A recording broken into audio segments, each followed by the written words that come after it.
अच्छा काम कर रही हो बेटा। बस ध्यान रखना बच्चे आधे रास्ते में कहीं भटक ना जाए। भटकने से मेरा मतलब सिर्फ गलत काम करना नहीं है। कोई घर की जरूरत के लिए नौकरी करने लगे या किसी के घर वाले उसकी शादी करा दे, ये भी तो मंजिल से भटकना ही होता है ना। वाओ मम्मी, मुझे नहीं पता था कि आप पढ़ाई को लेकर इतनी पर्टिकुलर हो। पर फिक्र मत कीजिए, इनके साथ ऐसा कुछ नहीं होगा। बहू की बात पर मुस्कुराकर सास चली जाती है और पाखी बच्चों को पढ़ाने में बिजी हो जाती है। उसी रात पाखी और विराट साथ बैठकर बातें कर रहे होते हैं, जिसमें बहू सास की पढ़ाई को लेकर नजरिए का विराट के सामने जिक्र करती है। हाँ, मुझे सब पता है। ऐसे ही नहीं ये नालायक लड़का इतना पढ़ लिया।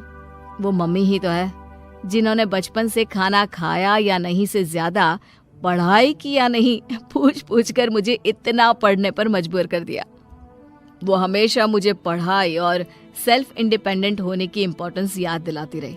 और आज मेरी ये सरकारी नौकरी, इतनी अच्छी पोस्ट, उसी का तो नतीजा है। वाह, अगर मम्मी इतनी पढ़ी लिखी है तो कोई जॉब क्यों नहीं करती? और अगर जॉब नहीं करती तो मेरे साथ बच्चों को ही पढ़ा ले। तुम्हें किसने बोला कि मम्मी पढ़ी हुई हैं? उन्होंने तो अपनी 12th क्लास भी पूरी नहीं की। उससे पहले ही नाना जी ने मम्मी की शादी करा दी। शायद इसलिए पढ़ाई और अपने पैरों पर खड़े होने को लेकर उनकी सोच ऐसी है, क्योंकि वो खुद ये सब करना चाहती हो। पत्नी की बात सुन के विराट भी सोच में पड़ जाता है। दोनों मिलकर प्लान बनाते हैं और अगले दिन बच्चों को पढ़ाते हुए पाखी उनके पास एक कुर्सी एक्स्ट्रा लगा देती है। ये एक कुर्सी ज्यादा किसके लिए लगाई है बेटा? कोई नया बच्चा आने वाला है क्या? हाँ जी, आज से मेरी एक नई बच्ची मेरे पास, यानी कि मेरी सास, दोबारा पढ़ाई शुरू करने वाली है। अरे क्या पागल जैसी बात कर रही है? भला ये भी मेरी कोई उम्र है बच्चों के बीच बैठकर पढ़ने की? तू बस ना इनके भविष्य पर ध्यान दे, मुझ पर नहीं। मम्मी, सीखने की कोई उम्र नहीं होती, बस इच्छा होती है। और मुझे पता है कि आपके अंदर वो इच्छा आज भी जिंदा है। अरे तू बस अपने काम और इन बच्चों पर ध्यान दे। यहाँ बस सबको बोलने से मतलब है, किसी को नहीं सोचना। अगर बात बाहर निकली तो समाज क्या सोचेगा और परिवार का कितना नाम बदनाम होगा। मम्मी, आपने पापा और इस परिवार के बारे में बहुत सोच लिया। सबकी खुशियों के लिए अपने सपने बहुत कुर्बान कर दिए। अब ये वक्त अपने पर ध्यान देने का है। और जिस समाज की आप बात कर रही हो ना, उसकी तो आदत है हर कामयाब होते इंसान पर पत्थर मारने की।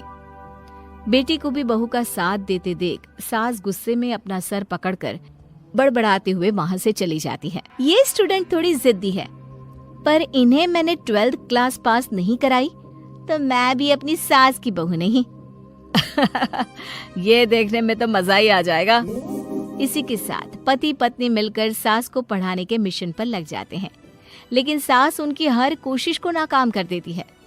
एक शाम विराट अपनी मम्मी के लिए 12th क्लास की बुक्स लेकर आता है, जिन्हें देखकर इस बार सास का गुस्सा उन दोनों पर मानो फूट ही पड़ता है।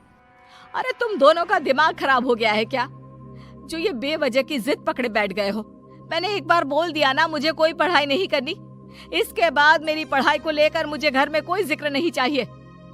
पोता पोती पकड़ने की उम्र में किताबें पकड़ूंगी तो अच्छी लगूंगी क्या? अरे परिवार का मजाक बन जाएगा। मम्मी, पोते पोती आप पढ़ने के बाद भी तो खिला सकती हो। और रही मजाक बनाने वाले लोगों की बात, तो उनके पास खुद का कोई सपना होता नहीं, इसलिए दूसरों की उड़ान रोकने की कोशिश करते रहते हैं। बस एक बार माँ, आप कोशिश तो करो। अगर अच्छा नहीं लगा तो हम दोबारा कभी नहीं बोलेंगे। बेटे की बात सुनकर माँ सोच में पड़ जाती है और ये सोचती है कि थोड़े दिन पढ़ लेती हूँ और उसके बाद पढ़ने में अच्छा नहीं लग रहा ये बोलकर मना कर दूंगी। ऐसी प्लानिंग बनाकर वो पढ़ने के लिए तैयार हो जाती है। मौके का फायदा उठाकर तुरंत वे लोग सास का ओपन से 12th में एडमिशन करा देते हैं। मम्मी, आज से आपकी सारी जिम्मेदारी मेरी। अब तो आपका नाम टॉपर के लिस्ट में आने से कोई नहीं रोक सकता।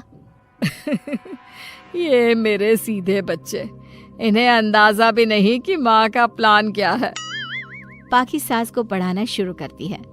दिन बीतते हैं, जिसमें धीरे धीरे सास भी कंफर्टेबल होने लगती है। लेकिन फिर पाखी एक सब्जेक्ट पढ़ने के लिए ट्यूशन जाने का सजेशन देती है, जिस पर बहुत गुस्सा, ड्रामा करने और पाखी के लाख बार मनाने के बाद एक बार फिर सास तैयार हो जाती है। थैंक यू मम्मी, आपको नहीं पता कि आपका 12th क्लास पढ़ना हम दोनों के लिए कितना ज़रूरी है। अब ये सिर्फ आपका नहीं, हमारा सपना भी बन गया है। बहू की बात सुनकर सास अपने प्लान को लेकर सोच में पड़ जाती है। अगले दिन पाखी सास के साथ उन्हें ट्यूशन छोड़ने जा रही होती है, जहाँ रास्ते में पड़ोस की कुछ औरतें बैठी मिलती हैं। अरे वाह विराट की मम्मी, तुम्हारा इस उम्र में पढ़ाई का कौन सा भूत जाग गया? बहू को बोलो कि पोता पोती दे दे और बच्चों के साथ खेलो। अरे क्या उनके बीच बैठकर अपनी खिल्ली उड़वाने चल पड़ी? आंटी जी, जब सरकार या भगवान ने सीखने की कोई उम्र नहीं रखी तो आपको क्या दिक्कत है? अरे देखो तो जरा, बहू की जुबान कैसे कैंची जैसी चल रही है। अब सास घर संभालने की जगह इन सब चीजों पर ध्यान रखेगी तो बहू के तो ये हाल होने ही है ना। देखा बहू, इसलिए बोलती थी, अरे खाली दिमाग वालों से बहस नहीं करनी चाहिए, क्योंकि वो जब भी मुंह खोलेंगे गू ही बोलेंगे। उदाहरण तो तुमने अभी देख लिया। वैसे बहन, मैं तो अपना सपना पूरा कर लूंगी, लेकिन क्या यहाँ बैठकर पंचायत करने के अलावा तुम लोगों का कोई दूसरा सपना भी है? सारी औरतें चुप हो जाती हैं और सास बहू चले जाते हैं। अब सास के अंदर पढ़ने की इच्छा जाग उठती है और वो अपना प्लान छोड़ मन लगाकर पढ़ाई करना शुरू कर देती है। देखते ही देखते 1 साल बीतता है और बोर्ड एग्जाम शुरू हो जाते हैं। मम्मी, एग्जाम के लिए जाने से पहले जल्दी से ये दही शक्कर खा लो। अरे चल पागल, ये सब बच्चों के लिए होता है। अभी आप भी हमारे लिए स्कूल में एग्जाम देने वाली बच्ची ही तो हो। बच्चों का प्यार देखकर सासू माँ खुश हो जाती है और दही शक्कर खाकर विराट के साथ घर से निकल जाती है, जो मम्मी को एग्जाम सेंटर पर छोड़ ऑफिस चला जाता है। इसी तरह समय बीतता है और एग्जाम खत्म होने के बाद देखते ही देखते रिजल्ट भी आ जाता है। मेरी टॉपर माँ, तुमने तो तहलका मचा दिया। हर तरफ तुम्हारे ही चर्चे हैं। घर वाले ये खुशी मना रहे होते हैं कि वही औरतें उनके घर आती हैं। अरे पंचायत की टोली, आज मेरे घर कैसे? बस तुम्हें सॉरी और थैंक यू बोलने आए हैं। उस दिन तुम्हारी बातों और आज तुम्हारे काम ने हमें ये सिखाया कि सपने पूरे करने की कोई उम्र नहीं होती। इसलिए अब हम भी शादी, परिवार, बच्चे और न जाने कितनी वजहों से अधूरे छूटे सपनों को पूरा करेंगे बहन जी।